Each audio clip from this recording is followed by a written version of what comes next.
किसान, बदलते भारत की शान।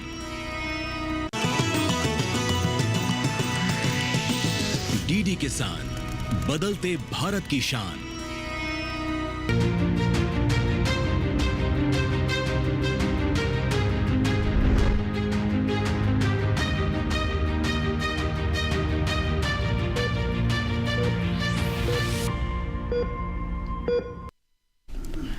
नमस्कार, स्वागत है आपका स्वस्थ किसान में। मैं हूं अंजू सिंह। स्वस्थ किसान एक ऐसा कार्यक्रम है जिसमें हम आपके स्वास्थ्य की बात करते हैं, क्योंकि हम एक उन्नत राष्ट्र की तभी कल्पना कर सकते हैं जब सभी नागरिक उसके स्वस्थ हों। और ऐसे में बहुत आवश्यक है कि आप अपने स्वास्थ्य के प्रति जागरूक रहें, अवेयर रहें, और इसमें हम आपकी मदद करते हैं। आपको अलग अलग बीमारियों के बारे में जानकारी देते हैं, उनके लक्षण क्या है, उपचार क्या है, ये बताते हैं, ताकि अगर कोई आपको रेड फ्लैग दिखाई दे तो सही समय पर उसका आप निदान कर सकें, उसको लेकर आप डॉक्टर के पास जा सकें। और आज हम बात करने वाले हैं एक ऐसी समस्या के बारे में जो कि बदलते लाइफस्टाइल या फिर कहें कि विकास की कीमत हम चुका रहे हैं। जी हाँ, हम बात करने वाले हैं आज फैटी लिवर की। कई बार लिवर पर जो चर्बी जम जाती है उससे हमें कई तरह की समस्याएं आती हैं। हमारी जो लाइफ स्पैन है उस पर भी प्रभाव पड़ता है और क्वालिटी ऑफ लाइफ भी इससे प्रभावित होती है। तो सबसे पहले आज के विषय पर हम नज़र डालते हैं और बताएंगे आपको अपने एक्सपर्ट्स के बारे में। साथ ही अगर आपकी भी कोई समस्या है, आप कोई जानकारी जानना चाहते हैं तो आप हमें कॉल कर सकते हैं। सबसे पहले नज़र आज के विषय पर। आज का विषय है नॉन अल्कोहलिक फैटी लिवर, लक्षण और उपचार। तो बिल्कुल जैसे जैसे हम आगे बढ़ रहे हैं, नई नई तकनीकें आ रही हैं, हमारा जीवन स्तर बेहतर हो रहा है, उसके साथ साथ तो कुछ चैलेंजेस भी आ रहे हैं। और उन्हीं चैलेंजेस में से एक ये चैलेंज भी है जिसके बारे में अभी हमने आपको बताया। अगर आपके कोई भी सवाल है तो आप हमें टोल फ्री नंबर पर कॉल कर सकते हैं, या फिर आप हमारे ईमेल आईडी पर भी अपने सवाल हमें मेल कर सकते हैं, जो कि लाइव हमें कार्यक्रम के दौरान मिल जाएंगे, जिन्हें हम अपने विशेषज्ञों के सामने रखेंगे। सबसे पहले हमारा टोल फ्री नंबर आप नोट कर लें, जो कि अगले 1 घंटे तक आपके लिए उपलब्ध रहेगा। नोट करें, टोल फ्री नंबर 1800-113060। दूसरा नंबर 1800-113061, टोल फ्री, यानी इस पर आपका कोई शुल्क नहीं लगेगा। आप हमें ईमेल भी कर सकते हैं। यहाँ पर दर्शकों को बता दें कि चाहे वो आपका ईमेल हो या फिर आपकी कॉल, सब कुछ हम कार्यक्रम में लाइव ही लेंगे। तो ईमेल आईडी हमारा नोट कर लें, स्वस्थ किसान लाइव 2024@gmail.com। आप ईमेल करें या फिर अपने सवाल हमें कॉल करके भी बता सकते हैं। तो जैसा कि हमने आपको बताया कि लाइफस्टाइल बदल रही है, सुविधाएं बढ़ रही हैं, लेकिन उसके साथ साथ कहीं ना कहीं स्वास्थ्य को हम पीछे छोड़ते जा रहे हैं। और अगर आप एक बेहतर तंदुरुस्त जीवन जीना चाहते हैं तो स्वास्थ्य पर सबसे पहले आपको ध्यान देना पड़ेगा, क्योंकि कहते हैं कि जब आप स्वस्थ होते हैं मानसिक और शारीरिक रूप से, तभी सही मायने में आप जीवन का आनंद उठा सकते हैं। और यही हमारी कामना भी है, इसीलिए स्वस्थ किसान में हम ऐसे विषय आपने लेकर आते हैं। तो चलिए, आज हमारे साथ 2 बहुत ही खास विशेषज्ञ हैं जो कि अगले 1 घंटे तक हमारे साथ रहेंगे, आपके लाइव सवाल लेंगे। आइए उनसे हम आपकी मुलाकात करवा देते हैं। और हमारे साथ डॉक्टर साग्निक जी हैं, डॉक्टर साग्निक विश्वास। आप असिस्टेंट प्रोफेसर हैं गैस्ट्रोएंटरोलॉजी विभाग, एम्स अस्पताल नई दिल्ली में। बहुत बहुत स्वागत है सर। और लीवर से संबंधी जो भी समस्याएं हैं, जो भी सवाल हैं, उनका डॉक्टर विश्वास लाइव जवाब देंगे, हमारी मदद करेंगे इस विषय को और बेहतर तरीके से समझने में। और हमारे साथ डॉक्टर अफरीना जी हैं, बहुत बहुत स्वागत है आपका भी। आप डाइटिशियन हैं, आहार विशेषज्ञ, एम्स अस्पताल नई दिल्ली में। तो बीमारी जब हो जाती है उसके बाद तो हम सभी उसको ठीक करने के बारे में सोचते हैं, डॉक्टर के पास दौड़ते हैं, लेकिन बीमारी ना हो इसमें हमारी मदद अफरीना जी करेंगी कि कैसे आप अपने डाइट को, अपने आहार को बेहतर करें, क्या खाना है, क्या नहीं खाना है, ताकि उसका उचित प्रभाव आपके शरीर पर पड़े। तो चलिए आगे हम आपके सवाल लेंगे। आपके सवालों का, ईमेल्स का, टोल फ्री नंबर पर हमारे जो कॉल आएंगे उनको भी हम कार्यक्रम में शामिल करेंगे। लेकिन उससे पहले एक हमने रिपोर्ट तैयार की है, इस विषय से जुड़ी रिपोर्ट पहले देख लेते हैं और फिर चर्चा को आगे बढ़ाएंगे।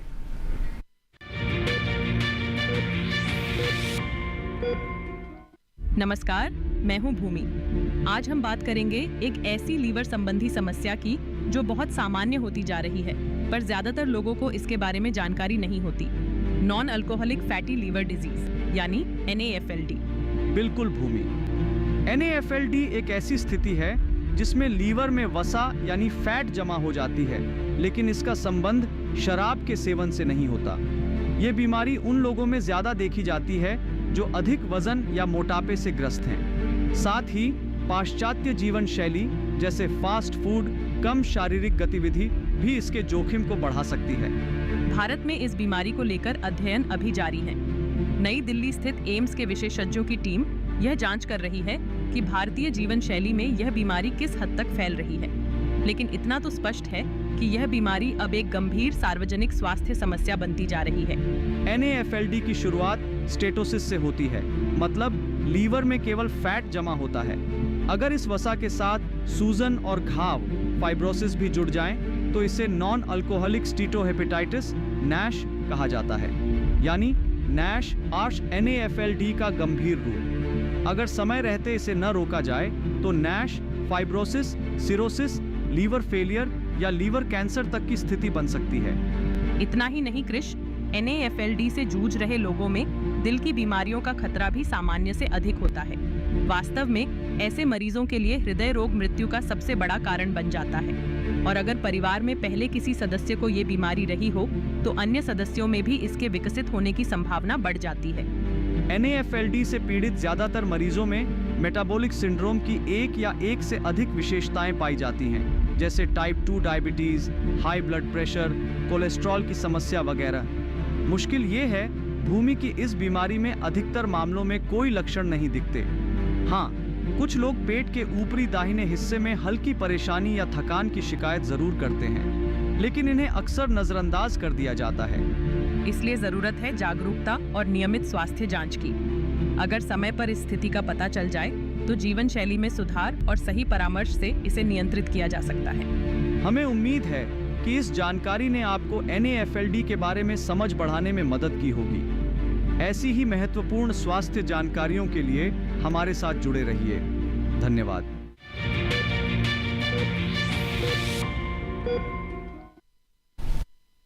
तो बिल्कुल अभी आपने रिपोर्ट देखी और कृष और भूमि ने हमें समझाया कि कैसे हमारे देश में लगातार ये समस्या बढ़ती जा रही है, लेकिन ऐसा नहीं है कि इसे मैनेज नहीं किया जा सकता। आप अपनी डाइट से, अपनी लाइफस्टाइल से और सही उपचार से ठीक भी कर सकते हैं। तो चलिए बातचीत की शुरुआत करते हैं। डॉक्टर बिस्वा, सबसे पहले मैं आपसे जानना चाहूँगी कि हमने नॉन अल्कोहलिक फैटी लीवर की बात की, दरअसल ये है क्या, और सामान्य जो फैटी लीवर की समस्या होती है उससे कैसे ये भिन्न है, कैसे अलग है?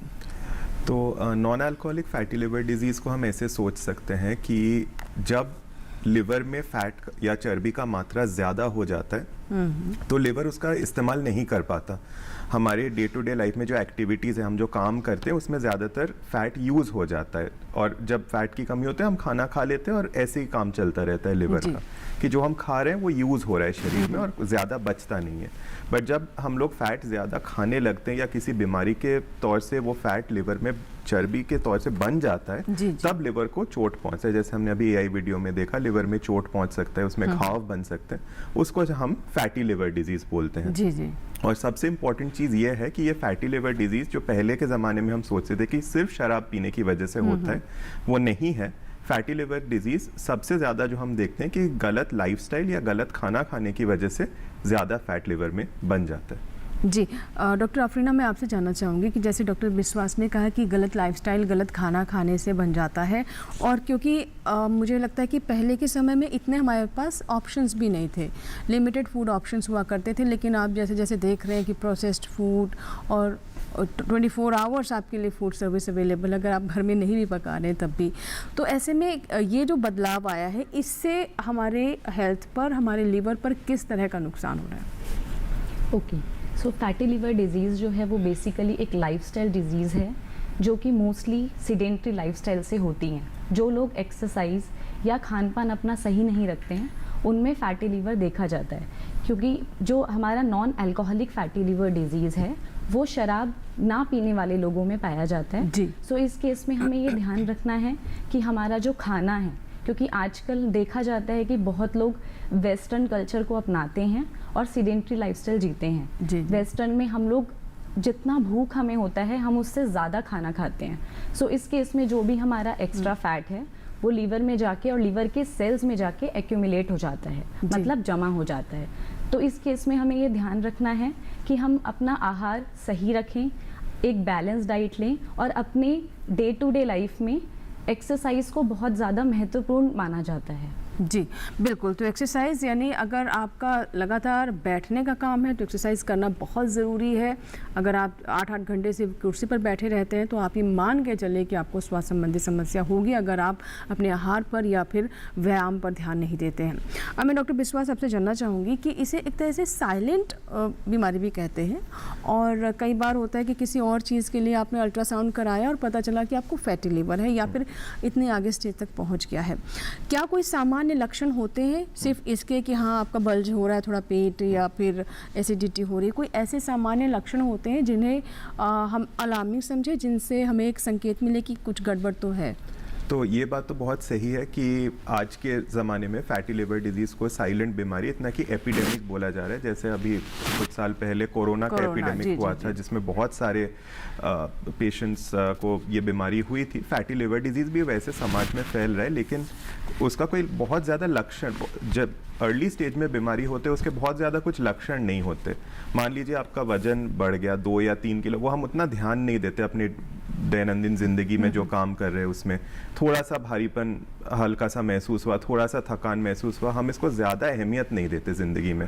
हमें लगता है कि काम रिलेटेड, काम के साथ कुछ प्रॉब्लम्स हो रहे हैं हमें। जी जी। बट बाद में जब हम जाके टेस्ट करते हैं तो अल्ट्रासाउंड पे यूजुअली मिलता है। ये बहुत कॉमन चीज़ है कि जब आप ओपीडी में बैठे हुए हो, मरीज़ आते हैं कि सर मेरा तो लाइफस्टाइल बिल्कुल ठीक है, मैं ज़्यादा खाता नहीं हूँ, मैं घर का ही खा रहा हूँ, बट मुझे फैटी लिवर आ गया है। और ज़्यादातर हम ये केसेस में देखते हैं कि जब एक सिटिंग जॉब है, आप डेस्क पे बैठे हुए हो, आप कंप्यूटर पे काम कर रहे हो, आप ज़्यादा मूवमेंट नहीं कर रहे हो, उसके साथ साथ ही आप खाना कॉन्स्टेंटली स्नैक खाते ही जा रहे हो, छोटा छोटा खाना बार बार खा रहे हो, इन इंडिविजुअल्स में हम देखते हैं कि फैटी लिवर ज़्यादा मिलता है। बिल्कुल। तो देखिए कुल मिलाकर अभी जो बात निकल कर सामने आ रही है कि आपको खान पान पर और अपने लाइफस्टाइल पर बहुत ध्यान देना है, और ये सिर्फ लिवर के स्वास्थ्य के लिए नहीं, ओवरऑल हेल्थ के लिए बहुत ज़रूरी है। अगर आप नहीं ध्यान देंगे, अगर आप ऐसी ही ज़िंदगी जीते रहेंगे तो चाहे लीवर हो, हार्ट हो या फिर डायबिटीज़ हो, इस तरह की और भी बीमारियां आपको घेर लेंगी। आगे हम जानेंगे कि अगर आपको डायबिटीज़ या हार्ट की समस्या है, इसका क्या कनेक्शन है फैटी लीवर से। इस बीच एक कॉलर है, राकेश जी हैं, जिन्होंने शिमला से मैं कॉल किया है। आइए बात करते हैं। राकेश जी, स्वागत है आपका स्वस्थ किसान में। बताइए क्या प्रश्न है?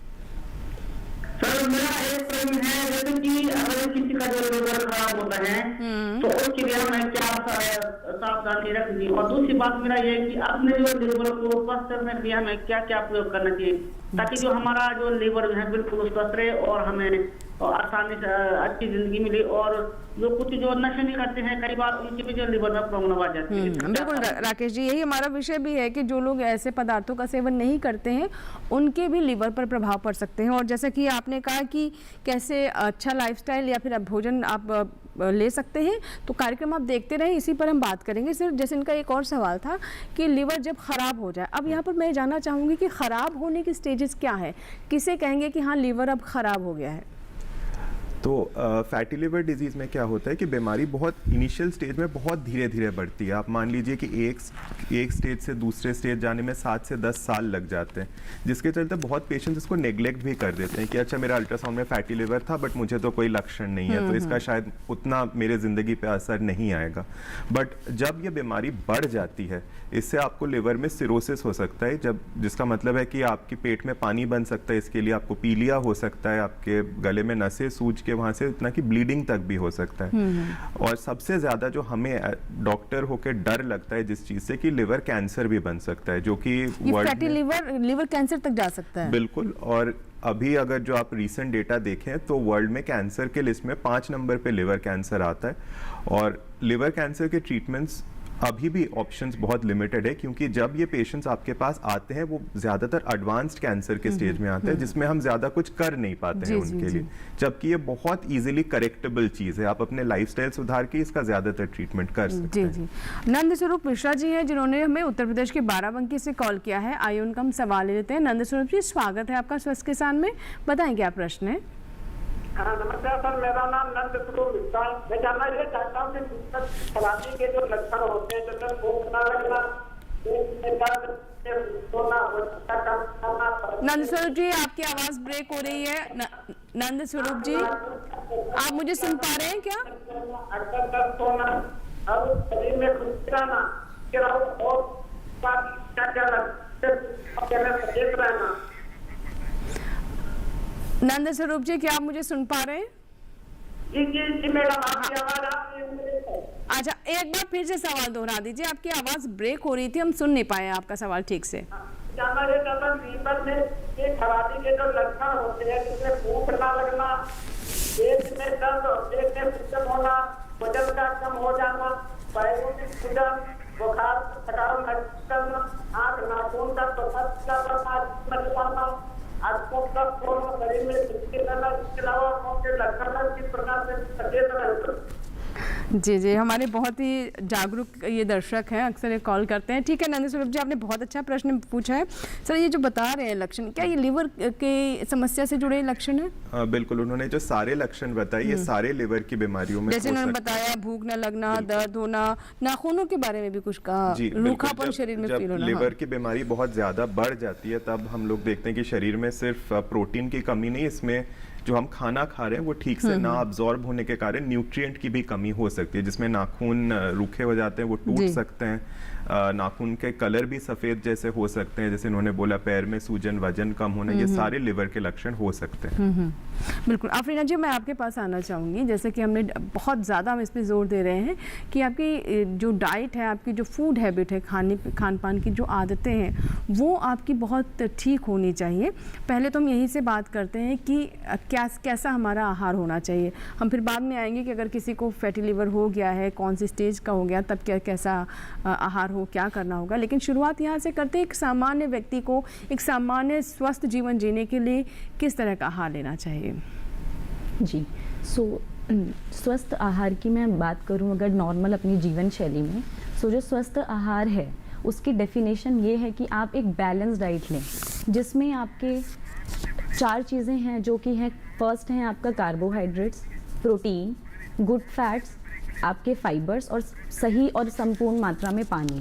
तो ये हमें ध्यान रखने वाली बात है कि आपको इन सारी जो भी आपके आहार में चीज़ें होनी चाहिए वो सही और संतुलित मात्रा में होनी चाहिए। जी जी।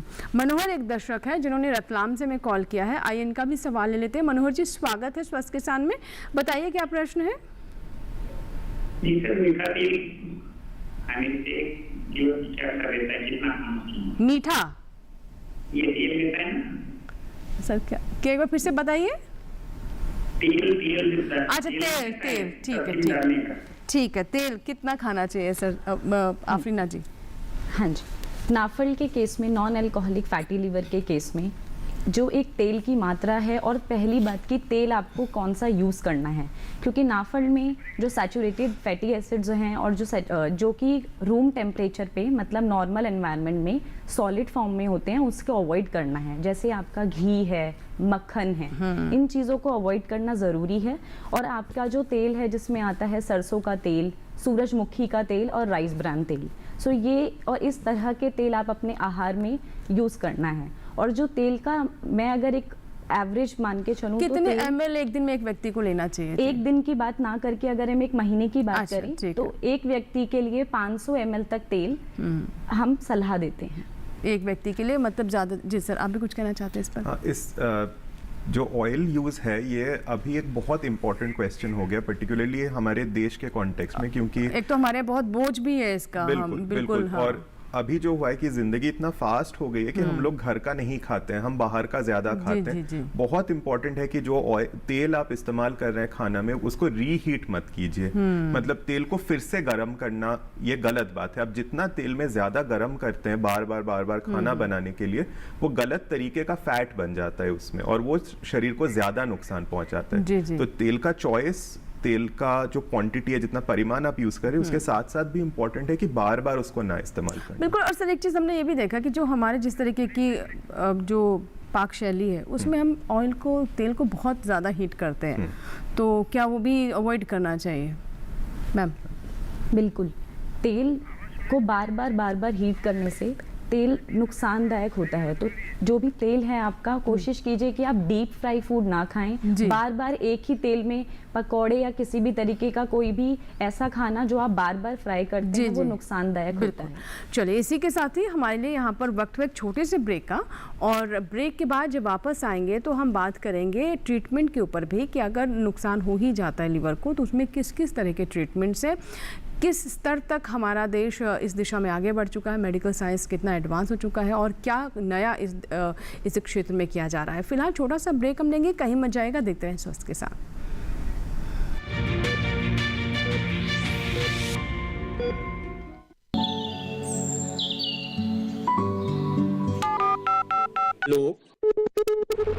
कार्यक्रम के पहले कॉलर जुड़ के हम इस बीच हमारे पास कुछ ईमेल्स भी आए हैं। सवाल पूछिए अपना। में जो मकान पैदा करेंगे इनमें कौन सी सावधानी बरतनी है? गर्म इलाकों के लिए आप HRM 99 इनसे आप कुछ फल ले सकते हैं। जैस्मीन के पेड़ पे जैस्मीन फल निहाय उसको पूरी खुली धूप चाहिए। फसल में कीट लगा हो या कोई बीमारी, पशुपालन में हो कोई दिक्कत या चाहिए कोई जानकारी, फोन उठाइए, नंबर मिलाइए और कहें हेलो किसान। सोमवार, बुधवार और शुक्रवार शाम 6 से 7 बजे सिर्फ डीडी किसान पर।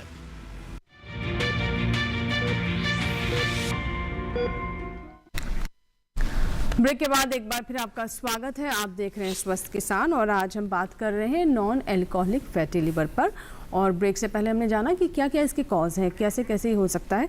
इस बीच एक दर्शक हमारे साथ है, हितेश चौधरी, जिन्होंने राजस्थान से कॉल किया है। आइए बात करते हैं उनसे। हितेश जी, स्वागत है स्वस्थ किसान में, बताएं क्या प्रश्न है। फैटी लीवर के कारण वजन बढ़ सकता है क्या? फैटी लीवर के कारण वेट बढ़ सकता है? वेट वजन ठीक है जी। आप देना चाहेंगे फिर से वहाँ? तो ये बात ऐसी है कि यूजुअली वेट बढ़ने के कारण फैटी लिवर होता है ना। क्योंकि जैसे मैंने आपको समझाया कि आप जब खाना ज़्यादा खाते हैं तो उसमें जो फैट या आप कुछ भी फैटी खाना खाते हैं जिसमें चर्बी का हिस्सा ज़्यादा होता है, वो जाके आपके लिवर में जम जाता है, तो पूरे शरीर के साथ साथ भी लिवर में भी फैट बन जाता है, जिसको हम फैटी लिवर बोलते हैं। जी मैम, जैसे इन्होंने बोला वज़न के बारे में, तो वज़न अपने आप में ही एक तरह की, मैं तो कहूँगी, बीमारी है। अगर आपका वज़न ज़्यादा बढ़ रहा है, इसका किस तरह से प्रभाव हमारे ओवरऑल हेल्थ पर पड़ता है? और कई लोग ये भी कहते हैं कि हम तो कुछ भी नहीं खाते तभी हमारा वज़न बढ़ जाता है। तो ये शिकायत भी कई बार दर्शकों की आती है हमारे पास, इसके बारे में क्या बताना चाहेंगे? मोटापा जो कि एक बहुत बड़ा रीज़न है बहुत दूसरी बीमारियों को लाने के लिए, जैसे आपका डायबिटीज़ है, हाइपरटेंशन है, हाई लेवल ऑफ कोलेस्ट्रॉल है। सो मोटापा नियंत्रित करना बहुत ज़रूरी है, क्योंकि हमें पता ही नहीं चलता है कि हमारा वज़न कब नॉर्मल वेट से ज़्यादा हो गया है। सो इस चीज़ के लिए हमें ध्यान रखना बहुत ज़रूरी है और नियमित तौर पर हमें अपना वेट अपना चेक करना बहुत ज़रूरी है। सो जो, और दूसरा आपने प्रश्न पूछा है कि जो लोग ये बोलते हैं कि वो ज़्यादा खाना नहीं खाते हैं फिर भी उनका वेट ज़्यादा है। सो जब भी हम खाना कम खाते हैं तो भी उससे मोटापा आने का चांसेस होते हैं, क्योंकि जो भी अगर आप कम भी मील लेंगे या अगर आप रोज़ाना 1 मील या 2 मील भी लेंगे तो आपकी बॉडी उस खाने को ज़्यादा पचाएगी और ज़्यादा मेटाबॉलिज्म आपका स्ट्रॉन्ग होगा। सो हमें कोशिश करनी चाहिए कि हम अपनी छोटी छोटी मील्स लें और पूरे दिन भर में कम से कम 3 या 4 बार खाना ज़रूर लें। बिल्कुल सर, अब मैं आपसे जानना चाहूँगी, देखिए हमने लक्षण के बारे में तो ब्रेक से पहले बात की, लेकिन हम ये भी सजेस्ट करते हैं दर्शकों को कि नियमित रूप से आप अपनी जांचें भी करवाते रहें। तो लिवर के लिए कौन सी जांचें हैं और उनके क्या मानक हैं, कैसे समझें इसे? तो लिवर की बीमारी को डिटेक्ट करने के लिए यूजुअली हम लोग एक अल्ट्रासाउंड करने की सलाह देते हैं। अल्ट्रासाउंड में हमें लिवर का साइज़, उसमें कितना फ़ैट है, उसमें और कोई चोट या घाव है या नहीं, वो समझ आता है। इसके साथ साथ खून की कुछ जांचें कर सकते हैं। सिंपल जो लिवर फंक्शन टेस्ट है उसमें बहुत सारी चीज़ें रहते हैं, लिवर में कितना प्रोटीन बन रहा है, लिवर में सूजन है या नहीं, ये उससे समझ आता है। इसके बाद भी जो जांचें हैं वो यूजुअली हम बोलते हैं कि डॉक्टर्स की सलाह लेके वो जांचें करें, जैसे फाइब्रो स्कैन हो या कुछ और भी एडवांस जांचें हो, जिसमें हमें और पता लगता है कि कितना, मतलब चोट कितना ज़्यादा पहुंचा है लिवर में। जी मैम, अब मैं आपसे जानना चाहूँगी कि जैसे आपने बताया कि किस तरह का आपको फूड लेना चाहिए, और हम पूरी डाइट को अगर हम देखें तो उसमें माइक्रो न्यूट्रिएंट्स का भी उतना ही महत्व होता है, और कई बार हम देखते हैं कि हम खास तौर पर इंडियंस में उसकी कमी देखी जाती है। इसकी पूर्ति कैसे करें और इसकी हमारे लिवर की हेल्थ पर किस तरह का प्रभाव होता है, और कौन कौन से माइक्रो न्यूट्रिएंट्स हैं? ओके, इंडियन डाइट की अगर हम बात करते हैं और हम देखते हैं इंडियन डाइट को, तो मोस्टली हम लोग बहुत इंक्लाइन, मतलब हमारा जो जोर होता है वो कार्बोहाइड्रेट्स डाइट पे होता है। जी। जैसे हम अपनी डाइट में इंक्लूड करते हैं चावल, ज़्यादा आलू, ये सब चीज़ें जो हैं वो सिंपल कार्बोहाइड्रेट्स होती हैं। सो आपका next question ma'am. Micronutrients. Yes, so micronutrients सूक्ष्म जो हमारे पोषक तत्व होते हैं। हाँ जी। सो जैसे मैक्रोन्यूट्रिएंट्स हमारे लिए इम्पॉर्टेंट हैं, वैसे ही माइक्रोन्यूट्रिएंट्स भी हमारे लिए बहुत इम्पॉर्टेंट हैं और इनका रोल बॉडी के विकास के लिए बहुत ज़रूरी है, चाहे वो आपका ब्रेन का विकास हो या आपकी ओवरऑल हेल्थ का विकास हो। सो इनको भी अपनी डाइट में इंक्लूड करना बहुत ज़्यादा ज़रूरी है। जी बिल्कुल। एक कॉलर है, आइए उनसे बात कर लेते हैं। हमारे साथ फोन लाइन पर बबलू जी हैं जिन्होंने दिल्ली से कॉल किया है। बबलू जी स्वागत है, बताइए क्या प्रश्न है। मैम मैं सुबह में मैं उठता हूँ ना जी, काफी मुझे बॉडी में थकान रहती है। क्या रहती पैरों कहाँ कैसी थकान रहती है, फिर से बताइए। थकान में बॉडी में जैसे उठता हूँ, अच्छा, शरीर में थकान सी महसूस होती है सर। हाँ सर, ये भी क्या ठीक है, ये भी क्या लक्षण हो सकता है सर? डेफिनेटली ये मैं ये नहीं बोलूँगा कि ये एक लिवर की बीमारी की लक्षण है, बट जब आपको सुबह उठ के थकान महसूस होता है, इसका मतलब है कि आप जो रात में आपको जो नींद मिल रहा है वो आपके लिए काफ़ी नहीं है। ऐसा बहुत मरीजों को होता है कि वो 6 या 8 घंटे होते हैं, बट स्लीप का जो नींद का जो क्वालिटी होता है वो अच्छा नहीं होता। ये मोटापे की वजह से हो सकता है, ये बहुत सारी बीमारियों की वजह से हो सकता है, बट अगर आपको ये लक्षण है तो ये डेफिनेटली आपको कोई डॉक्टर का सलाह लेके इसका जांच करना चाहिए। जी जी बिल्कुल। अब मैम मैं आपसे जानना चाहूँगी मुख्य रूप से कौन कौन से, जैसे आपने बताया कि ऑयल कैसे यूज़ करने चाहिए, कौन कौन से अवॉइड करने चाहिए, इसी तरीके से फूड में वो कौन कौन से फूड हैं जिन्हें हमें अवॉइड करना चाहिए। जैसे रिफाइंड कहते हैं, रिफाइंड जो आटा है, बहुत जो महीन आटा है, वो उसे नहीं खाना चाहिए, मैदा जिसे हम कहते हैं। इस तरीके से अगर हमें अपने लीवर के स्वास्थ्य को बेहतर रखना है तो फूड कौन से अवॉइड करने ज़रूरी है? आपने बात किया अभी रिफाइंड फ्लोर की या रिफाइंड जो भी आटा है। सो जो हमारा एक पौष्टिक आटा है वो होते हैं मिलेट्स, जिसको हम श्री अन्न भी बोलते हैं। सो लिवर में, फैटी लिवर में जो आपका एक मोटा अनाज है उसका बहुत बेनिफिट है, उसकी बहुत लाभ है। जैसे आपका बाजरा है, रागी है, आप अपने डाइट में आप ज्वार ऐड कर सकते हैं, अपनी डाइट में आपको काले चने आप इंक्लूड कर सकते हैं। सो इनका एक बहुत महत्व भी है और ये बहुत लाभदायक भी हैं। जी बिल्कुल, तो काफ़ी महत्वपूर्ण है जैसे आपने बताया। सर कुछ लिवर मार्कर भी होते हैं, वो क्या होते हैं और उनको कैसे समझा जाए आम लोगों की भाषा में? तो अगर आपको फैटी लिवर है, यूजुअली आप अगर कोई डॉक्टर के पास जाते हैं वो आपको बोलेंगे डायबिटीज़ चेक करने के लिए, तो आपका फास्टिंग ब्लड शुगर देखा जाएगा। HbA1c बोल के एक टेस्ट होता है 3 महीने का जो ये 3 महीने आपके शरीर में कैसा शुगर रहा है उसका एक आइडिया हमें उससे मिलता है।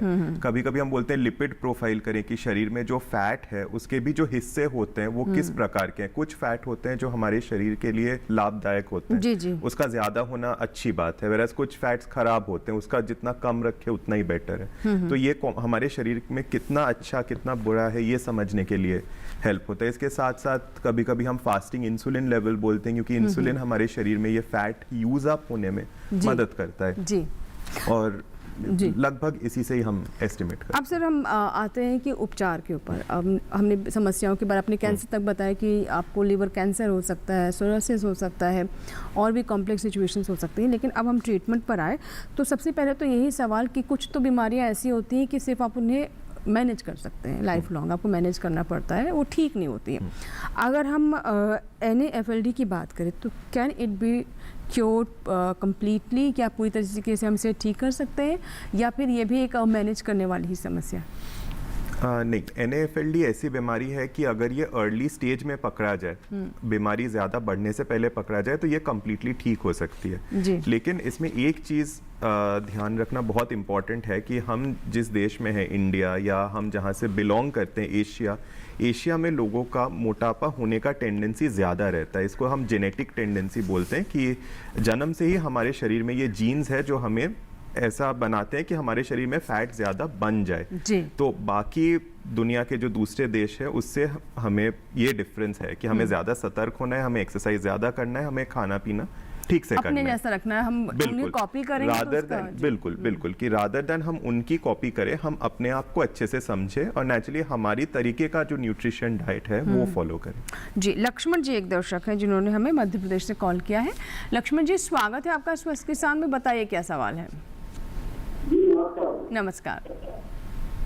मेरा जीवन टोटल नहीं था उनकी हमारे यहाँ उनकी समस्या है कि बार-बार लेके जा रहे हैं। ठीक है सर, बार बार इन्हें बाथरूम वॉशरूम जाना पड़ता है, तो ये किस तरह की समस्या हो सकती है?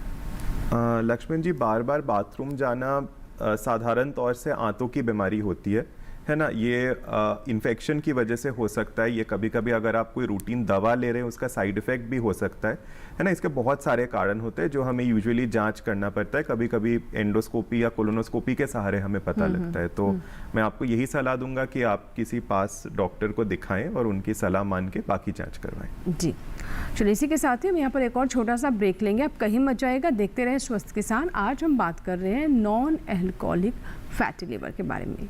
बने रहे हमारे साथ।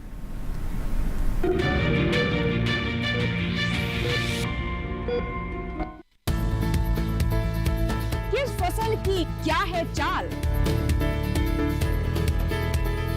किस मंडी का क्या है हाल, उतरते चढ़ते भाव का असर, आयात निर्यात का क्या है असर, कैसा रहेगा आगे बाजार, बताएंगे मंडियों के जानकार। देखिए मंडी खबर सोमवार से शनिवार शाम 5 बजे सिर्फ दूरदर्शन किसान चैनल पर।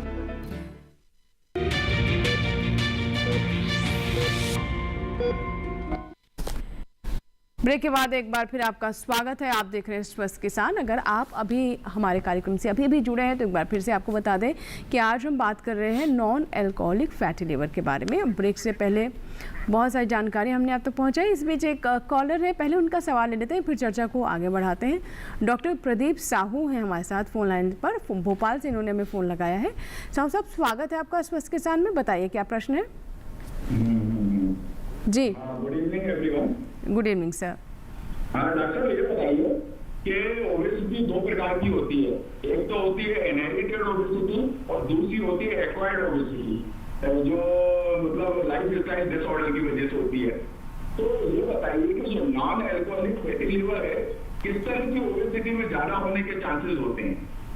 एक्वायर्ड ओबेसिटी में ज्यादा होने के चांसेस होते हैं या इनहेरिटेड ओबेसिटी में ज्यादा होने के चांसेस होते हैं? थोड़ा बताइए प्लीज। तो मैं डॉक्टर प्रदीप को धन्यवाद देना चाहता हूँ ये सवाल पूछने के लिए। अल्कोहल रिलेटेड लिवर डिजीज़ जो होता है वो ज़्यादातर अक्वायर्ड होता है। अक्वायर्ड मतलब कि हमने जब बचपन से हमें ये बीमारी नहीं है, हम जब बड़े हुए अल्कोहल यूज़ करना स्टार्ट किया, शराब का इस्तेमाल करना स्टार्ट किया, तब हुआ।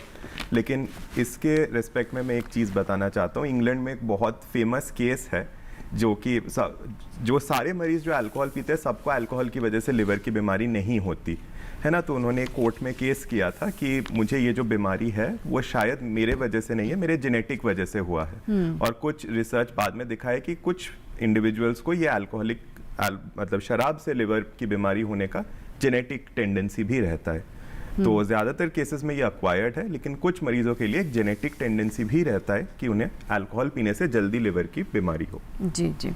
अब मैं आपके पास आना चाहूँगी। जैसे कि अभी तक हमने बात की कि एक अच्छा आहार क्या होना चाहिए, वो तब जब आप स्वस्थ रहना चाहते हैं और स्वस्थ हैं। मान लीजिए किसी को फैटी लिवर की समस्या आ जाती है, नॉन अल्कोहलिक फैटी लिवर की हम बात करें, या फिर ऐसी लिवर संबंधी समस्या है, तो वो कौन से विशेष आहार है जिसका ध्यान रखने की आवश्यकता है? और साथ ही ये भी बताएं कि कुछ जैसे हम डायबिटीज़ में कहते हैं कि आप ज़्यादा वसा ना लें, मीठा ना लें, उसी तरीके से अगर लिवर की समस्या है तो क्या कुछ ऐसे भी हैं जिन्हें हमें अवॉइड करना चाहिए, परहेज़ करना चाहिए?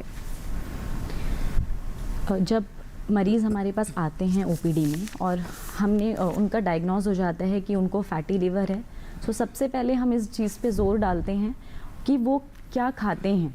बेसिकली हम इस चीज़ का एक आइडिया लेते हैं कि क्या एक व्यक्ति खा रहा है अपने डे टू डे लाइफ में। सो उसके बाद सेकंड जो एक आहार, एक बैलेंस डाइट के अलावा फैटी लिवर में कुछ और भी चीज़ें हैं जिसका ध्यान रखना बहुत ज़रूरी है।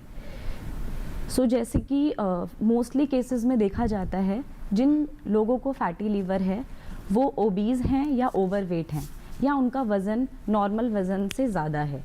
सो इस केस में खाने पीने में प्रोटीन रिच डाइट हम रेकमेंड करते हैं। प्रोटीन रिच डाइट में आपका जो नॉन वेजिटेरियन लोग हैं उनको प्रोटीन मिलता है चिकन से, मछली से, और अंडे से, और जो वेजिटेरियन लोग हैं उनको मिलता है दूध से बनी चीज़ों से। तो सोया काफ़ी हद तक, हाँ जी, काफ़ी हद तक कोशिश करनी चाहिए कि अपने डाइट में प्रोटीन ज़्यादा मात्रा में लेना चाहिए और फाइबर्स, क्योंकि फैटी लीवर के केस में फाइबर्स का भी एक बहुत अहम रोल है। सो डेली आपको सलाद खाने में दोनों टाइम या 3 टाइम तक भी अगर आप अपने खाने में सलाद खाते हैं तो इसके भी बहुत लाभ हैं। तीसरा है ब्लैक कॉफ़ी। बहुत सारी स्टडीज़ में और ऑनगोइंग स्टडीज़ में ये पाया जाता है कि ब्लैक कॉफ़ी विदाउट मिल्क और विदाउट चीनी फैटी लीवर में लाभदायक होती है। सो कोशिश करना है कि जिसमें आप अपना फैट कम कर दें, और फैट में भी आप गुड और ओमेगा फैटी एसिड्स आप ले सकते हैं। जी सर, एक हमारे पास ईमेल आया है और ये कुशल पाल जी हैं जिन्होंने सवाल भेजा है कि ये अल्कोहल नहीं लेते हैं लेकिन वज़न नहीं बढ़ता। इनकी जो ऊंचाई है वो 5 फुट 9 इंच है और वज़न 63 किलो है। तो दरअसल ये कहना चाहते हैं कि वज़न कैसे बढ़ाएं। हम वज़न घटाने की बात करें लेकिन इनकी समस्या कि वज़न बढ़ाने के लिए क्या किया जाए। इनको लगता है कि ये अंडर वेट है, तो क्या वाकई में अंडर वेट है? 63 इनका वज़न है और 5'9" इनकी हाइट है। जी, BMI वगैरह भी रहता है इसमें। तो जी आपका जो हाइट है 5 फीट 9 इंचेस, वो it would be somewhere around maybe 172 सेंटीमीटर्स, 173 सेंटीमीटर्स, और आपका जो वेट है 63 है। तो आपका जो अप्रोक्सीमेट वेट रेंज है उसके हिसाब से प्रॉबली आप just border line lower side पे है या अप्रोप्रिएट वेट ही है मेरे हिसाब से। तो आपको मतलब वेट गेन ये एक सामाजिक प्रॉब्लम है कि हमें लगता है कि अगर हमारा इतना वेट नहीं है तो शायद हम स्वस्थ नहीं है। ये एक मेजर इंडिया का सोशियो कल्चरल प्रॉब्लम है कि हमें लगता है कि ज्यादा वेट है तो हम ज्यादा हेल्दी हैं। हम कहते हैं ना तंदुरुस्त हैं, हेल्दी हैं। अगर जो वजन जिसका बढ़ा उसको हम कहते हैं वो हेल्दी है। करेक्ट। और यही सबसे मेजर प्रॉब्लम है कि हेल्थ बढ़ाने के लिए हम जो खाते हैं वो कार्बोहाइड्रेट रिच फूड होता है जो अल्टीमेटली जाके फैटी लिवर और बाद में ये सब प्रॉब्लम्स क्रिएट करते हैं, है ना। तो ये आप मत सोचिए कि आप हेल्दी नहीं है क्योंकि आपका वजन ज्यादा नहीं है। जब तक आप अपना पूरा काम कर पा रहे हैं, आपको कोई बीमारी नहीं है, तो आप हेल्दी हैं। आफरीना जी, अब यहाँ पर मैं भी आपसे सवाल करना चाहूँगी कि स्वस्थ होने की निशानी क्या है? क्योंकि कई लोग जिनका वज़न ज़्यादा नहीं होता है वो इस चीज़ में परेशान रहते हैं कि हम स्वस्थ नहीं हैं, और जो मोटे हैं उनको तो लगता ही है कि हाँ हम स्वस्थ हैं, हमें वज़न घटाना है। तो क्या पत्ता दिखने वाला व्यक्ति स्वस्थ नहीं है? क्या सिर्फ वो वज़न आपका बढ़े या फिर आप मतलब एक जो आपका स्टैंडर्ड है उतना रहे तभी आप स्वस्थ हैं? देखिए, जैसे डॉक्टर सागनिक ने भी बताया कि अगर आप अपने काम अच्छी तरीके से कर पा रहे हैं, आप एक हेल्दी लाइफस्टाइल जी पा रहे हैं, तो आप स्वस्थ हैं, जिसमें कि आपको कोई रोग नहीं है और आप अपनी दिनचर्या में अच्छे से अपने कामों को पूरी तरह से संभाल पा रहे हैं। सो ये इंडिया में एक बहुत बड़ा मिथ है और ये एक बहुत ट्रेंड है कि आप अगर मोटे हैं, अगर आपकी त्वचा क्लीन है या अगर आप मोटे हैं तो आप स्वस्थ हैं। जबकि जो एक्चुअल में जो रियलिटी है, जो सच्चाई है, वो ये है कि आपका जो एक सही वज़न और आपका एक कंट्रोल्ड वज़न जो है वही, उसी के केस में हम बोल सकते हैं कि आप हेल्दी हैं। सो नॉर्मल वेट या अंडर वेट की कैटेगरी में हम आगे डायग्नोस करके ही पता लगा सकते हैं। जैसे और हमारे अगर सडन वेट लॉस है या फिर लगातार आपका वजन घट रहा है, मुझे लगता है वो चिंता की वजह होती है कि अगर अचानक से वजन आपका घट गया 4-5 किलो या फिर घटता ही जा रहा है, आपकी डाइट अच्छी है, सब कुछ सही है और घट रहा है लगातार बिना मतलब आप उसके लिए कोई एफर्ट्स नहीं कर रहे, तो ये कुछ संकेत हो सकते हैं कुछ बीमारियों की ओर। तो उससे आपको दिखाना मेरे ख्याल से ज़्यादा आवश्यक रहता है, जैसा कि सर आपने भी पहले कहा। अब मैं सर जानना चाहूँगी आपसे कि अब ट्रीटमेंट पर आते हैं। लीवर, पहली बात तो ये है कि पहले तो हमने कहा कि डाइट, अपनी लाइफस्टाइल से आप अगर आपका स्टेज 2 है, इन सबको आप मैनेज कर सकते हैं। वो कौन सी स्टेजेस होते हैं जब आपको नियमित दवाएं खानी है या फिर उसे ऑपरेट करना पड़े? और जैसे हम लिवर ट्रांसप्लांट तक की बात करते हैं, वो कौन कौन से स्टेजेस होते हैं? तो NAFLD बीमारी ऐसी है कि इनिशियल स्टेजेस में जो अर्ली स्टेज होती है बीमारी की, वो उसमें ट्रीटमेंट के तौर से सिर्फ है आपका लाइफस्टाइल मॉडिफिकेशन। लाइफस्टाइल मॉडिफिकेशन मतलब कि आप जो खाना खा रहे हैं, आप जो काम में एक्सरसाइज कर रहे हैं, एक्सरसाइज मतलब ये सिंपल वॉकिंग हो सकता है कि आपने इतना चला, आज 45 मिनट्स चला, या इतने स्टेप्स आपने लिए, या ये भी हो सकता है कि आपने योगा किया, आपने एक्सरसाइज किया, जो जिस इंडिविजुअल मरीज को सूट करता है। हम इसको पर्सनलाइज्ड मेडिसिन बोलते हैं कि बहुत सारे पेशेंट्स ऐसे होते हैं जो मतलब मोटापा है उनको, बट उनको घुटनों में प्रॉब्लम है, वो चल नहीं पाते हैं, तो उनको हम कुछ एक्सरसाइजेस बोलते हैं, योगा का एक्सरसाइजेस या कुछ सिंपल वॉकिंग जितना वो कर सके, और उनके हिसाब से वेट लॉस का प्लान बनाते हैं। और कोई भी फैटी लिवर का जो ट्रीटमेंट है जो मोटापे की वजह से है, उसमें ये एक्सरसाइज, ये खाना और ये लाइफस्टाइल, ये तीनों चीज़ हमेशा रहता है, ये कोई भी स्टेज में रहता है।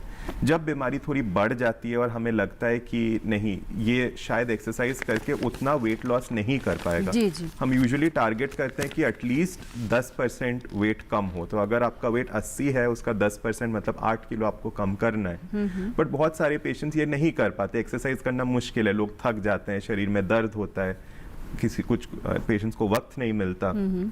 तब हम एडवाइस करते हैं कि नहीं, आप मेडिसिन लीजिए, अभी कुछ दवाइयाँ हैं, हालांकि वो बहुत एक्सपेंसिव हैं और मतलब इंडिया में वो अभी इंट्रोड्यूस हुए हैं, उनके कुछ साइड इफ़ेक्ट्स भी हैं जो कुछ मरीज सह नहीं कर पाते हैं ना, तो हम तब ये टैबलेट्स करते हैं। कुछ एंडोस्कोपी के तरीके हैं जिसमें हम एंडोस्कोपी में पेट को छोटा कर देते हैं, कभी बलून डाल के या सर्जरी करके एंडोस्कोपिक। लिवर ट्रांसप्लांट जो है ये तब भी काम आता है जब आपकी बीमारी बहुत ज्यादा बढ़ गई है, सिरोसिस हो गया है आपको, उसके कॉम्प्लिकेशंस, बिल्कुल, कि जब लिवर बिल्कुल काम करना बंद कर चुका है। बट ऑब्वियसली एफर्ट यही रहती है कि उस स्टेज तक कोई भी मरीज लिवर में भी ऐसा भी होता है कि पूरा लिवर आपका खराब नहीं हुआ, तो जितना पार्ट, ऐसा भी कुछ इसको ट्रीट किया जाता है, खराब हो जाए उसे निकाल दिया जाए, या फिर नहीं, ये जो आप ग्रो कर जाता है वो ये जो आप समझाने की कोशिश करें, ये एक पार्शियल लिवर ट्रांसप्लांट की बात है कि जब लिवर सिरोसिस होती है तो मतलब कभी कभी ऐसा होता है कि हम डोनर से ट्रांसप्लांट के टाइम, जो लाइव डोनर होते हैं जो अपना लिवर का एक हिस्सा दे देना चाहते हैं, तो एक अमाउंट ऑफ लिवर दे के हम ट्रांसप्लांट कर देते हैं। बट ये ऐसी बात नहीं है कि फैटी लिवर में सर्जरी करके आप फैट निकाल सकते हैं, ऐसा नहीं होता। रॉबिन है एक दर्शक जिन्होंने सहारनपुर से मैं कॉल किया है। रॉबिन जी, स्वागत है, बताइए क्या प्रश्न है। हेलो रॉबिन जी, मुझे सुन पा रहे हैं आप? जी नमस्कार। नमस्कार, बताएं क्या सवाल है। जी मेरे को ना पाइल्स की समस्या है, जैसे लिवर की वजह से हो रहा है, लिवर में कोई लिवर की वजह से हो रहा है क्या? सर समझ पाए आपने? साधारण तौर से रॉबिन जी, पाइल्स का प्रॉब्लम लिवर की वजह से नहीं होता है, ये ज़्यादातर कॉन्स्टिपेशन का एक रिजल्ट होता है कि जब कब्जियत है, आप टॉयलेट में जाके बहुत ज़्यादा प्रेशर डालते हैं, तब होता है। बहुत कम लिवर की जो बीमारी होती है, बहुत एडवांस स्टेज में जाके शायद ये नसों से पाइल्स बन सकता है, बट ज़्यादातर नहीं। तो इसका सही एवेल्युएशन के लिए आप किसी डॉक्टर के पास जाके सलाह लें तो यही बेटर होगा। जी सर, एक सवाल आया, मैं वो भी ले लेती हूँ। और ये गुरुदेव जी हैं, इनकी उम्र 59 साल है, 59 ईयर्स के हैं, और ये डायबिटिक है, इनको लिवर डिजीज़ है। 2 साल पहले इन्हें एक डेंगू भी हुआ था, डेंगू हो गया था, फिर उसके बाद उसको टेस्ट कराया गया और उसमें उनको फैटी लिवर निकला, जिसके बारे में हमने पहले ही बात की कि दूसरे टेस्ट होते हैं फिर पता चलता है। इनका कहना है कि इसके बाद स्टिफनेस सी महसूस होती है, कई टेस्ट इन्होंने कराए हैं, और इनकी नाइट शिफ्ट रहती है, तो इस वजह से जो दिनचर्या है वो भी डिस्टर्ब्ड है। तो किस तरह इसे सुधारा जाए और क्या ये समस्या और बढ़ सकती है? आई थिंक हम लोग जो अभी तक जो बातें कर रहे थे, ये बहुत ही अच्छा एग्जाम्पल है उसका कि जब इनको डायबिटीज़ है, डायबिटीज़ के चलते लिवर अफेक्ट होना बहुत कॉमन बात है ना हमारे देश में। डायबिटीज़, इन्होंने कुछ स्टिफनेस लिखी है 22.8 जी। तो ये जो स्टिफनेस की बात कर रहे हैं, ये फाइब्रोस्कैन बोल के एक टेस्ट होता है जिसमें हम ये अनुमान कर सकते हैं कि लिवर में कितना फाइब्रोसिस है। लिवर में जब घाव बन जाते हैं, वो धीरे धीरे भरते हैं, तो उसको हम फाइब्रोसिस बोलते हैं, और ये एक लक्षण होता है कि थोड़ा ज़्यादा चोट पहुंच गया है। अगर ये बढ़ता जाए तो ये सिरोसिस बन जाएगा। 22 वैल्यू थोड़ा हाई है और इनको डेफिनेटली कोई लिवर स्पेशलिस्ट को दिखाना चाहिए। यूजुअली सिरोसिस में इतना ही बनता है, बट कुछ चीज़ें हैं जब लिवर के टेस्ट थोड़े गड़बड़ आते हैं, उसमें ये LSM फॉल्सली भी हाई आ सकता है। तो इसके सही अंडरस्टैंडिंग के लिए एक लिवर स्पेशलिस्ट को इनको मिलना चाहिए। अब सर मैं आपके पास आना चाहूँगी फिर से। अब मैं जानना चाहूँगी कि क्या ये एज स्पेसिफिक है, क्योंकि कई बार कहते हैं कि जेंडर्स में भी फ़र्क आता है, महिलाओं में और पुरुष में कितना होता है। और पहले हम जानते थे कि लाइफस्टाइल समस्या है, उम्र के साथ ये जो हमारी बॉडी में फैट जमा होता है उससे भी कई बार हो जाता है, लेकिन हम बच्चों में भी देख रहे हैं। तो ये बच्चों में पहले होने की क्या वजह है, इसके पीछे किस तरह का मतलब क्या चूक हो सकती है, क्या वहाँ पर भी, क्या जब बच्चा गर्भ में होता है उस वक्त भी कुछ ऐसा होता है, और इसके बाद में महिला और पुरुष में इसकी क्या टेंडेंसी रहती है? तो ये एक 2020 साल में एक एम्स में स्टडी हुआ था जिसमें उन्होंने सारे इंडिया के जो रिपोर्टेड डेटा है अस्पतालों से वो देखा था उसमें, और ये फाइंडिंग बहुत ही मतलब अलार्मिंग है, बहुत शॉकिंग फाइंडिंग है कि 35% जो एडल्ट्स हैं 18 साल के ऊपर उम्र है जिनका, उनमें तो फैटी लिवर था ही, बट बच्चों में भी हर 3 बच्चों में एक बच्चे को फैटी लिवर था जो कि स्कूल गोइंग बच्चे थे। और ये बहुत इंपॉर्टेंट है क्योंकि जब ये बच्चे जाके एडल्ट होंगे इनको पता भी नहीं चलेगा, पर इनको बहुत एडवांस लिवर की बीमारी होगी। और ये बहुत ही अलार्मिंग है क्योंकि बहुत यंग एज में जब डेवलप होता है, ये यूजुअली गलत खाने की वजह से होता है। अभी जैसे बहुत सारे fast food, chips, burgers, pizza, ये बहुत इजीली अवेलेबल है हमारे लिए, घर पे आके डिलीवर होता है, तो इतना कि हमें उतना भी एक्सरसाइज नहीं करना होता कि हम जाके खरीदें, और ये नुकसान भी पहुंचाता है। तो ये तो बहुत अलार्मिंग चीज़ है कि आज बच्चों में भी ये बीमारी बहुत ज़्यादा मिल रही है। और सर, महिलाओं और पुरुष की जब हम बात करते हैं, क्या उसमें भी कोई फ़र्क होता है कि महिलाओं में ज़्यादा है या पुरुष में ज़्यादा है? इन जनरल उस स्टडी में उतना खास डिफरेंस मिला नहीं था, बट इन जनरल हम जो देखते हैं कि इंडिया में एटलीस्ट जो मेल पेशेंट्स होते हैं उसमें अल्कोहल का टेंडेंसी ज़्यादा रहता है, बट वेराज फीमेल्स में हमें ज़्यादा फैटी लिवर मिलता है। बट वक्त के साथ ये डिफरेंस चला जाएगा, दोनों एज इसी में हमें ये चीज़ दिखाई। जी बिल्कुल। अब डॉक्टर आफरीन से भी हम जानेंगे कि बचपन से ही हमें अपना न्यूट्रिशन कैसे रखना चाहिए। जैसा कि सर ने कहा कि जैसे जैसे बच्चे बड़े होते हैं और उनको खाने पीने की आज़ादी होती है, वैसे वैसे उनकी भी स्वास्थ्य पर प्रभाव पड़ता है। तो नींव कैसे मजबूत हो, किस तरह से हम बच्चों के न्यूट्रिशन को भी सुधारें, और ख़ास तौर पर महिलाओं की हम बात करें, उनमें हमेशा ही न्यूट्रिशन की कमी रहती है। हम अक्सर देखते हैं कि जो हमारे आंकड़े आते हैं वो बहुत अलार्मिंग होते हैं। तो इस पर हम बात करेंगे। फिलहाल एक छोटा सा ब्रेक लेते हैं, कहीं मत जाएगा, आप देखते रहे स्वस्थ किसान।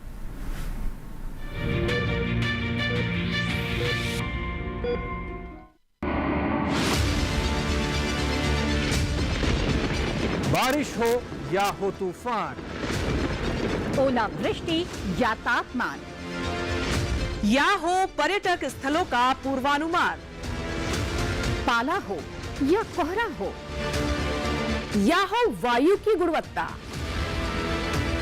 सबकी सटीक जानकारी, सबका सटीक विश्लेषण।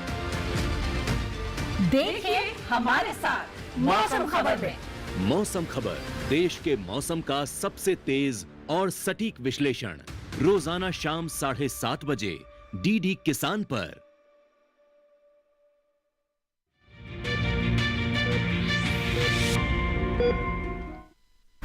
ब्रेक के बाद एक बार फिर आपका स्वागत है स्वस्थ किसान में। आज हम बात कर रहे हैं नॉन अल्कोहलिक फैटी लिवर के बारे में। अगर आपको कोई सवाल है, हमें ईमेल करें या फिर हमारे टोल फ्री नंबर पर कॉल कर सकते हैं। कार्यक्रम के अंतिम पड़ाव में है, तो जल्द से फ़ोन उठाएं और अपना सवाल हम तक पहुंचाएं। अब डॉक्टर आफरीन, मैं आपसे जानना चाहूँगी कि बचपन से ही हमें न्यूट्रिशन कैसा रखना चाहिए ताकि 20-21 साल में आते आते हमें फैटी लिवर ना हो बच्चों में, और न्यूट्रिशन ओवरऑल महिलाओं के लिए भी बताएँ कि कितना महत्वपूर्ण है, कैसे करें? जी सबसे पहले बच्चों की अगर मैं बात करूं तो शुरू से ही हमें बच्चे को, जैसे कि हमने देखा भी है कि अगर आप बच्चे को 2 साल तक घर का खाना देते हैं और घर की चीज़ें ही इंट्रोड्यूस करते हैं खाने में, सो उसका एक वो टेस्ट डेवलप हो जाता है। उसके बाद बच्चे को घर का खाना अगर आप ऑफ़र करेंगे या उसको खिलाने की कोशिश करेंगे तो चांसेस हैं कि वो बच्चा उस खाने को ना खाए या उसको उसका टेस्ट ना पसंद आए। तो कोशिश यही करना चाहिए कि 2 साल तक, या जो भी हमारी बचपन से जो हमारी अपब्रिंगिंग होनी चाहिए बच्चों के केस में, वो बाहर का खाना बिल्कुल बच्चों को अवॉइड कराना चाहिए, और घर में कोशिश करना है कि घर का ही खाना बनाकर, और घर में ही जो आपके पास अवेलेबल है, हमारे पास बहुत सारे सोर्सेज हैं अच्छे खाने के। जैसे आप उनको कोई भी आप स्नैकिंग में भी बहुत सारी चीज़ें आप बना सकते हैं जो कि बच्चों के लिए खाने में हेल्पफुल हैं।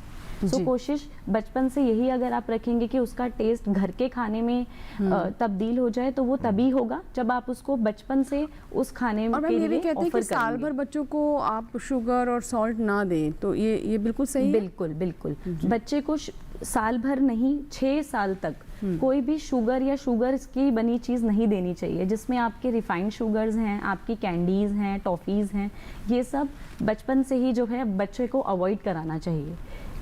सेकंड, आपने मुझसे क्वेश्चन किया था, महिलाओं के केस में देखा जाता है कि बहुत सारी न्यूट्रिएंट की डेफिशिएंसीज हैं।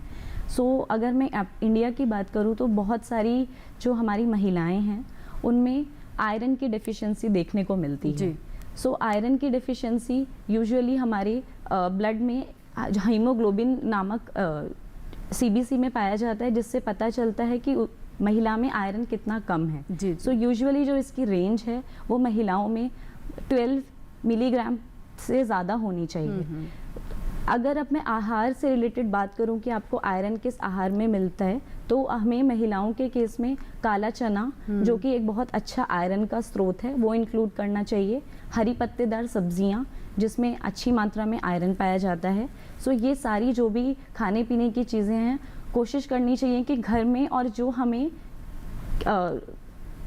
जो हमें मोस्टली जो प्लांट सोर्स्ड हैं, जैसे जो हमें प्लांट से जो हमें खाना मिलता है उस पे हमें ज़्यादा फोकस करना चाहिए। जी जी बिल्कुल। अब सर मैं आपसे जानना चाहूँगी कि ये तो बात हुई कि एक मतलब शरीर की, लेकिन इससे मेंटल हेल्थ कैसा जुड़ा हुआ है? क्योंकि कई बार हम ये भी देखते हैं कि जब आप डिप्रेशन में हैं या आपकी मेंटल हेल्थ ठीक नहीं है तो उसका आपका अलग अलग अंगों पर भी प्रभाव पड़ता है। बिल्कुल, ये एक ऐसा चीज़ है जो इंडिया में हम बहुत ज़्यादा डिस्कस नहीं करना चाहते हमारे सोशल या कल्चरल रीजंस की वजह से।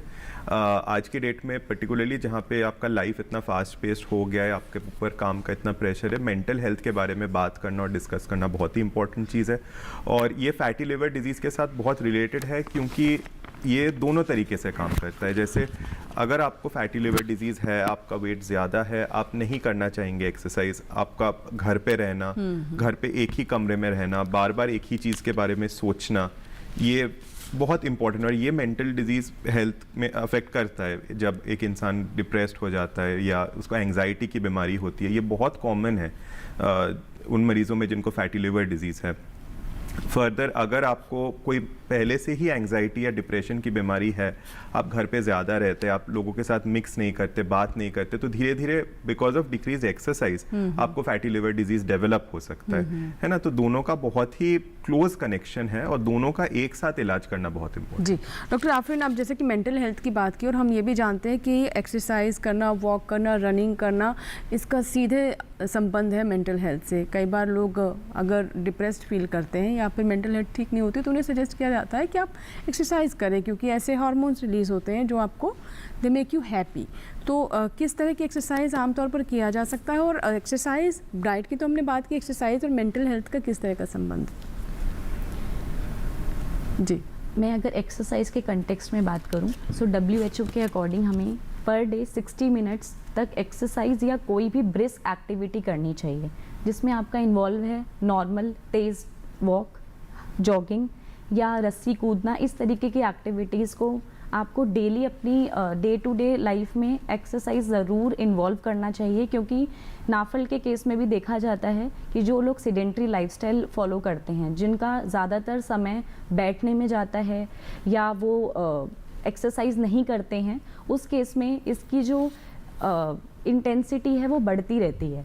एक्सरसाइज में आप डेली 1 से 1.5 घंटे तक की हम सलाह देते हैं, जिसमें आप तेज़ वॉक कर सकते हैं या आप हर हफ्ते आप कोई एक मॉडरेट एक्टिविटी रख सकते हैं। जैसे अगर आपको कोई स्पोर्ट्स पसंद है तो आप वो भी हर हफ्ते कर सकते हैं। जी चलिए, अब कार्यक्रम को क्योंकि समाप्त करने का समय हो गया, तो सर अंत में मैं आपसे जानना चाहूँगी कि जब हम किसी भी बीमारी की बात करते हैं तो लोग बहुत डर जाते हैं, और लिवर की वो स्टेजेस जहाँ पर हम ट्रांसप्लांट की करते हैं, सिरोसिस की बात करते हैं, तो उसमें तो एक अलग लेवल का ही डर रहता है लोगों में और ट्रीटमेंट से ही वो भागते हैं। तो अब हम जब जैसे जैसे हमारा मेडिकल साइंस एडवांस कर रहा है, हम AI की बात करें, नई नई तकनीकों की बात कर रहे हैं, तो ये कितना कन्वीनियंट हो गया और कितना बेहतर हो गया है पहले से?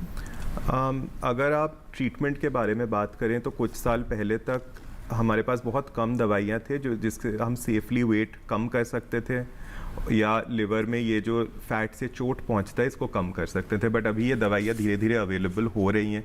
ये विदेश में काफ़ी दिनों से है, बट ये धीरे धीरे इंडिया में भी आ गया और बहुत सारे हमारे पेशेंट्स हैं जो ये दवाइयों का इस्तेमाल कर रहे हैं।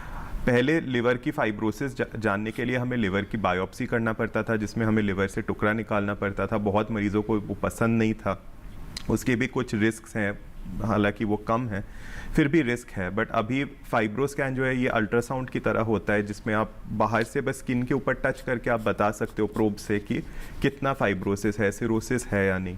बहुत सारे ब्लड टेस्ट भी ऐसे हैं जिसमें इतने सारे मशीन्स भी ज़रूरी नहीं होते, सिंपल ब्लड टेस्ट के सहारे हम बता सकते हैं कि कितना फाइब्रोसिस का रिस्क है। और उससे कुछ जैसे एल्ब्यूमिन हो या बिलिरुबिन हो, ये सारी चीज़ों से हम देख के बता सकते हैं कि मरीज़ आगे का 3 महीना 6 महीना कैसे रहेगा। जी मैम, अंत में कोई आप क्लोजिंग नोट्स हमारे दर्शकों के लिए? जी, जैसे एक वाटर इनटेक के बारे में भी हम देखते हैं कि बहुत इंपॉर्टेंट रहता है और हम अवॉइड कर जाते हैं डेली लाइफ में।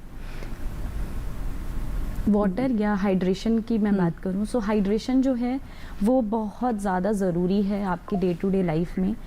और यूजुअली जो भी हाइड्रेशन है वो आपको पर्याप्त मात्रा में आपको पानी या आप कोई भी दूसरी चीज़ें ले सकते हैं, जैसे फ्रूट जूस, आपका छाछ है, आप ये सब अपनी डाइट में इंक्लूड कर सकते हैं। सो एक पानी की मात्रा संपूर्ण मात्रा में बॉडी में होना बहुत ज़रूरी है, क्योंकि और दूसरा देखा भी ये भी जाता है कि जो लोग डिहाइड्रेटेड होते हैं या जिनको हाइड्रेशन की कमी है, तो उस केस में जो है वो ज़्यादा कमज़ोरी फील करते हैं एज़ कम्पेयर टू हाइड्रेटेड लोग। जी, बहुत बहुत शुक्रिया डॉक्टर आफरीन आपका भी, और हमारे साथ डॉक्टर विश्वास भी थे। बहुत बहुत धन्यवाद स्टूडियो में आने के लिए और आज के विषय पर इतने विस्तार से अपनी चर्चा की। बहुत सारे दर्शकों के आशंकाओं को भी दूर किया और हमारे दर्शकों को अवेयर भी किया, उन दर्शकों को भी जिन्होंने कॉल भले नहीं किया लेकिन हमें सुना और हमारी बातों को ध्यान से उन्होंने अपने जहन में उतारा होगा, ये भी हमें पूरी उम्मीद है। और अब अपने स्वास्थ्य के लिए और सतर्क रहेंगे, जागरूक रहेंगे।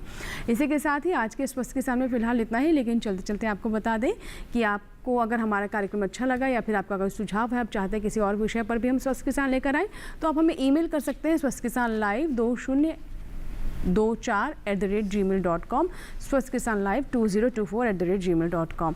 आप हमारा एक कार्यक्रम YouTube पर भी देख सकते हैं, यानी अगर आज का पूरा कार्यक्रम नहीं देख पाए या फिर किसी जानकारी को फिर से सुनना चाहते हैं तो आप YouTube पर जाएं, इसे स्कैन करें, टेलीविजन स्क्रीन पर जो आपको QR कोड दिखाई दे रहा है या फिर @DD किसान चैनल हमारा YouTube ID है, इसे भी आप YouTube पर जाकर सर्च कर सकते हैं। हमारे चैनल को सब्सक्राइब करें। अगर कार्यक्रम पसंद आए तो उन्हें लाइक ज़रूर करें। कमेंट सेक्शन में जाकर आप अपने सुझाव भी हम तक पहुँचा सकते हैं। इसी के साथ ही इजाज़त लेंगे यहाँ से। हमें पूरी उम्मीद है कि हमारे दर्शक अपने स्वास्थ्य के प्रति सजग रहेंगे और अपने ऊपर ध्यान देकर अपने स्वास्थ्य को ठीक रखकर एक अपने राष्ट्र के प्रति एक स्वस्थ राष्ट्र को बनाने में अपनी भूमिका भी निभाएंगे। नमस्कार।